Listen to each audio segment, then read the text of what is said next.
Well, I believe there's a need for a little translation before we proceed. The saloon contains the historical Iranian artifacts of the Iron Age. We begin by the ceramic works of the Caspian area and the northern sides of current-day Iran, and frankly speaking, the middle sides of ancient Persia.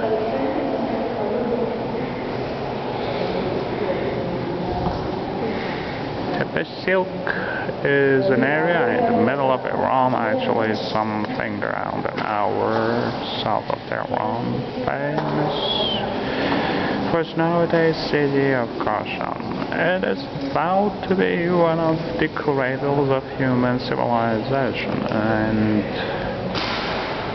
well, also one of the ancient places of the country. Now we proceed with the artifacts of the region of Elements. Elements is a southern region in nowadays Iran and on the banks of the Persian Gulf, and well, most famous for its pyramidal shape, not tomb, but the, let's call it the pyramid of Jakarta. Let's proceed with some more artifacts of the Elamites, and these are the artifacts from the Lower Stone region. The Lower Stone region historically in Iran has been known to be the cradle or the base for the ironworks. I almost want to say that even until nowadays the region has kept this tradition of being a center for ironworks inside Iran. So we proceed to the next saloon, and well, the place for the artifacts of the Great Persian Empire, or the Achaemenians, the way they call it, or Achaemenids, the way we call them. All around the saloon is covered by the colored ceramics of Persian soldiers. I believe those who are holding this spear are the members of the Persian immortal god. Traditionally and historically, the Persian lion, Leo Persicus, has been a symbol of Iran, and it has also forever been present on the Persian standard, even though most sadly nowadays it's been taken off. But as you can see, wherever you go, you can see the presence of different sculptures based on lion around. This combination of the lion and a human, the hybrid. I believe the Persian derived this idea from the Assyrians and the Chaldeans, because I personally saw the same artifacts in the Assyria. This is a column head. A column head of the Padana Palace in Persepolis.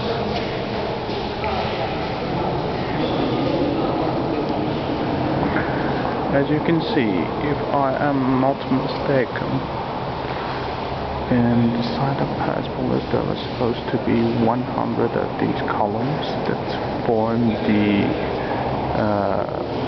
column structure for the great hall of the audience, where the Persian king was supposed to listen to his subjects there.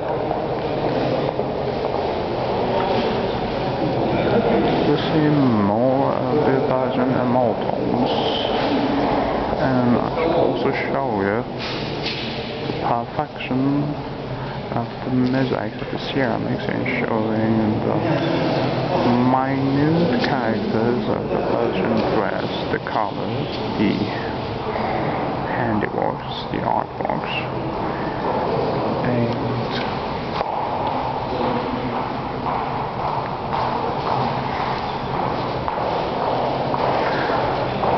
well, we proceed inside the House of Persia, and on this side we have some artifacts excavated from Susa. Susa was the southern capital of Persia, or the way it was called, I believe, the winter capital, whilst Persepolis was the summer capital, and it is inside Iran. Here we have 6 mosaic works of Persian mythological characters. Of course, the first 2 are ordinary Persian lions. The second one, I believe, is a combination of a lion and eagle, what in English we call a Gryffindor. And the last one, of course, is the equivalent in the European word is the Pegasus, the winged horse.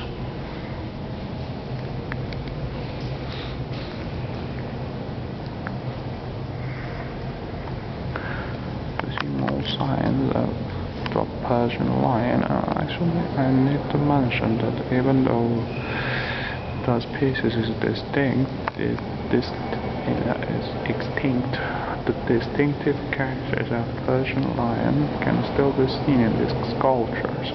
One of them was comparably smaller sized compared with the African lion, and also a much shorter backhead hair that I have forgotten the actual word for it.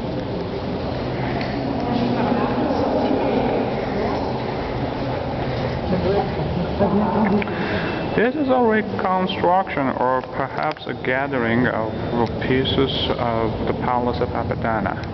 This is supposed to be the base of a column. That one is the base on which the roof was erected or established. And we also see a couple of column supports. This one, I believe, from the original Ferdinand Palace of Susa. And we end up with some ceramics, colored ceramics, and I believe we conclude our tour of the Persian house. I hope you enjoyed.